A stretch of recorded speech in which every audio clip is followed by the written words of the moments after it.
Hi guys, welcome back to another one of my videos, and as you already saw in the title, today we're gonna be talking about my phone collection. So I do have quite a few. I technically have 1, 2, 3, 4, 5, 6, 7, 8, 9, 10, 11 phones, so we're gonna be talking about each and every one of them, just so we can, so you guys can see what I've had over the past years, over the past, I don't know how many years it's been, and just what I've thought about each one of them.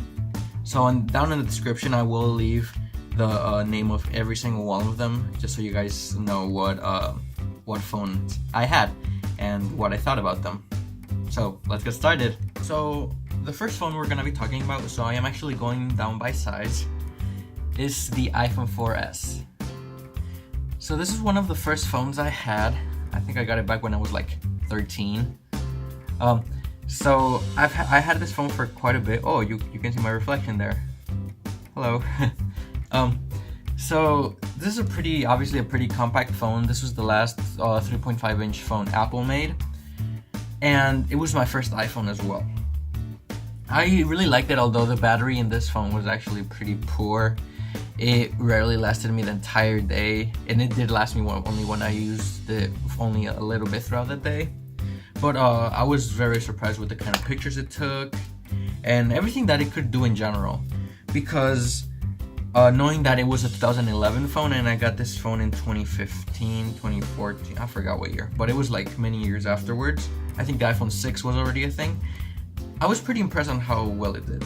But then when I got iOS 9, that's when I bogged down a lot, and then I eventually just switched.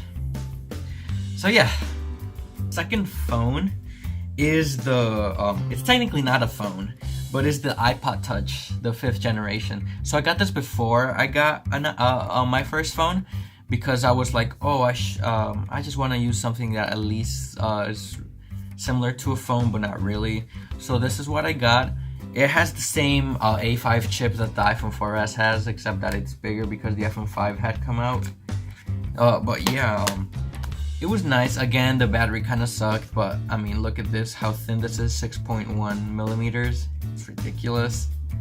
But yeah, the antenna, because it's kind of old, the Wi-Fi and Bluetooth antenna doesn't work anymore.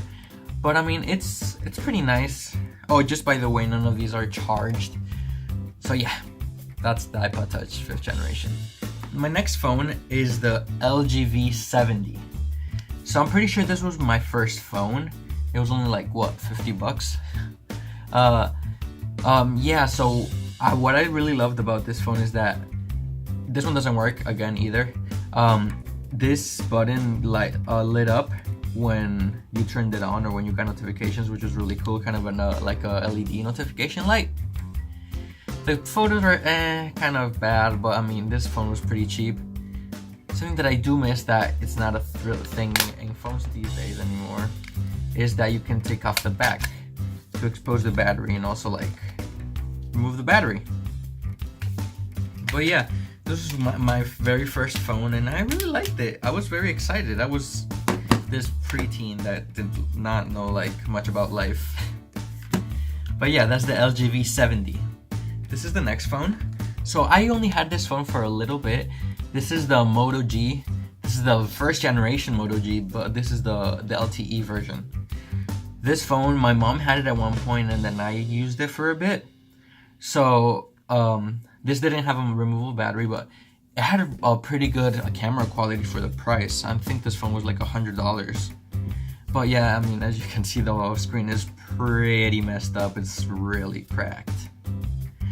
But yeah, I mean, what else can I say about it? It's a pretty great phone. Yeah.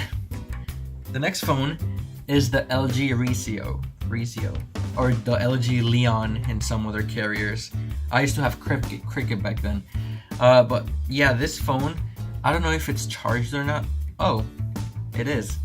So this phone has a really bad camera quality. When you record photos and take pictures, I mean, when you record videos and take photos with this, it looks like you took it from a potato. Oh, look at this throwback. And yeah, it's also cracked at the top, as you can see. But yeah, I mean, this, what can I say about this phone? It had a pretty okay battery life.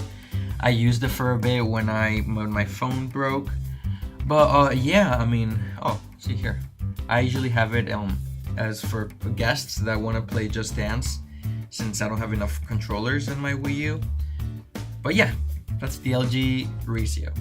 The next phone I want to talk about is the Samsung Galaxy Amp Prime.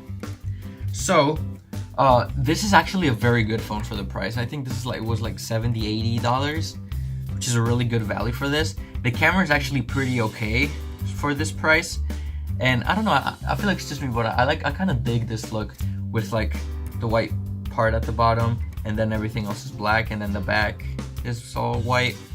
I like it, and then of course, being Samsung low-end phones, they did have the removable battery.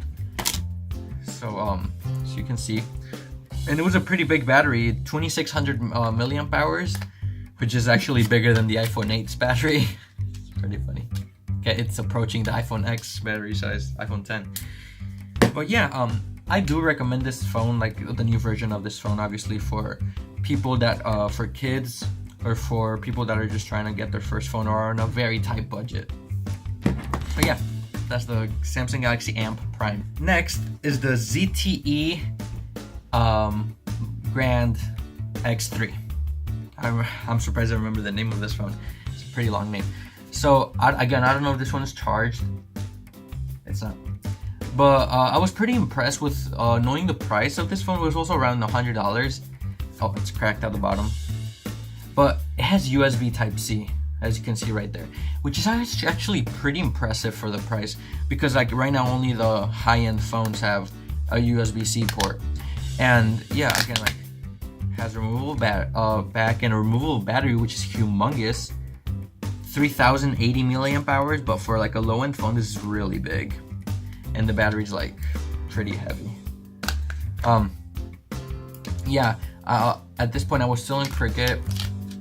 But yeah, like this is the camera is not very good, honestly, but it has very good battery life because it's only a 720p display, and yeah, it's relatively thin. But again, it's like, I think it's running like Android Lollipop, so that's the very bad part about it. But yeah, that's the ZTE Grand X3. Next is a phone that I really loved. So this is the Alcatel OneTouch Idol 3. This was my first Android phone. All of these other ones, like these were just things that I had only for a little bit because my phones kept breaking. But so this phone, I got it when I turned like 14, I think. So it has like a 13 megapixel camera and an 8 megapixel camera on the front, which is really good. It has double front firing stereo speakers. Like these are some of the things that are like not a thing on some flagships, like the front facing speakers. Like LG doesn't have that. Like the LG V30, for example. And the camera quality compared close to like the OnePlus One back then, the Galaxy S5. So for that time, it was pretty good. This came out a year after those phones, but it was very good for the price, especially knowing that when it came out, it was like 200, 250. Now you can get it for less than $100. But yeah, it's also super thin. Yeah, definitely thinner than my Galaxy Note 8, which is crazy. But yeah, the Alcatel OneTouch Idol 3, I really recommend it for the price. It's a really good bang for your buck. Next is the Galaxy Note 3.